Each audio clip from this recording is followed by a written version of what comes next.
যদি আমরা তদন্ত করে দেখতে পাই যে কোন বিএনপির দিক থেকে বিচার চলে যায়, তার বিরুদ্ধে সাংগঠনিক ব্যবস্থা নেওয়া হবে। আপনারা জানেন এই দেশের তিনবারের প্রধানমন্ত্রী রাষ্ট্রপতি বেগম খালেদা জিয়া লন্ডনের চিকিৎসা অবস্থায় আছেন। এই মাহে রমজানে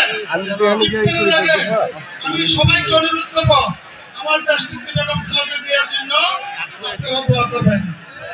পাশাপাশি আপনারা জানেন শহীদ প্রেসিডেন্ট জিয়াউর রহমানের 19 দফা ছিল, তারই সুযোগ্য সন্তান আজকে আপনার আমার প্রিয় নেতা জনাব তারেক রহমান সাহেব 31 দফা, এখানে অনেকেই আপনারা পড়েছেন না? সেই 31 দফার ব্যাখ্যা দিতে গেলে আমার অনেক সময় লাগবে, তাই সেই দিকে গেলাম না।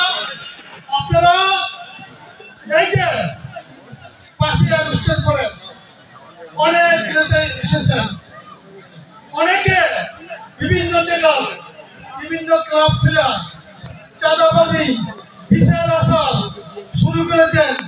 আল্লাহর রাস্তে দয়া করে এই চাঁদাবাজি বিচার আসার বন্ধ করবেন।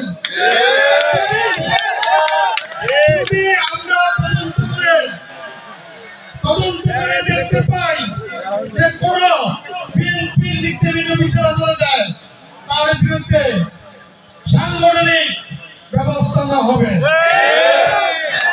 যদি কোন ব্যক্তি চাঁদাবাজি করেন, যদি আমরা তদন্ত সবাইকে দেখতে পাই, তাহলে তাকে দল থেকে বহিষ্কার করা হবে।